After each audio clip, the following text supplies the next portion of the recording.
జగన్ కు అదాని ముడుపుల వ్యవహారంపై గవర్నర్ కు ఫిర్యాదు చేశారు షర్మిల.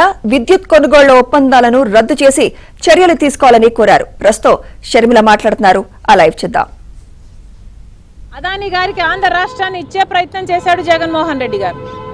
ఒక్క సోలార్ పవర్ డీల్లోనే 1750 కోట్ల రూపాయలు జగన్మోహన్ రెడ్డి గారికి లంచం వచ్చింది అని ఇప్పుడు బయటపడింది.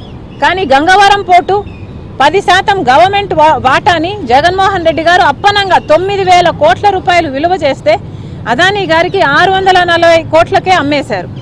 ఇది అన్యాయం కాదా? రాజశేఖర్ రెడ్డి గారే 30 ఏళ్లకు ఆ పోర్టు మళ్ళీ ప్రభుత్వం చేతుల్లోకి రావాలి అని అంటే 15 ఏళ్ళు గడిచేపోయా. ఇంకో 15 ఏళ్లలో ఆ పోర్టు ప్రభుత్వం చేతుల్లోకి వచ్చేది. ఆ వీలే లేకుండా చేశాడు జగన్మోహన్ రెడ్డి గారు. మరి అలాంటి దాంట్లో ఎంత లంచం వచ్చుండాలి జగన్మోహన్ రెడ్డి గారికి? మరి ఇవేవి ఎంక్వైరీ చేయాల్సిన అవసరం లేదా? అవినీతి ఎంత జరిగింది, ఎక్కడ జరిగింది అని, అన్యాయం జరిగింది అని మీరు తెలుసుకోకపోతే ఆ డీళ్లు ఎలా క్యాన్సిల్ చేస్తారు? ఆ డీళ్లు క్యాన్సిల్ చేయకపోతే మరి ప్రజలకు అన్యాయం చేసిన వాళ్ళు కారా మీరు? మిమ్మల్ని ఓట్లేసి గెలిపించింది ప్రజలైనప్పుడు వాళ్ళకు న్యాయం చేయాల్సిన బాధ్యత మీకు లేదా? మళ్ళీ చెప్తున్నాం, అన్యాయం జరిగింది, అక్రమం జరిగింది, క్రైమ్ జరిగింది అని అమెరికా వాళ్ళు చెప్తున్నారు. సాక్ష్యాలు ఆధారాలు ఉన్నాయని వాళ్ళు చెప్పి వాళ్ళు ట్రయల్ కూడా ప్రొసీడ్ అవుతున్నారు. మరి అలాంటప్పుడు కనీసం ఇక్కడ ఎంక్వైరీ చేయాల్సిన బాధ్యత మీకు లేదా?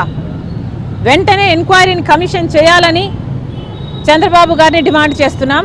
అంతేకాదు పార్లమెంటులో కూడా కాంగ్రెస్ పార్టీ పోరాటం చేస్తుంది జేపీసీ కావాలని. ఈ అంశం మీద పార్లమెంటులో కూడా చంద్రబాబు గారు కాంగ్రెస్ పార్టీకి మద్దతు పలకాలని డిమాండ్ చేస్తున్నాం.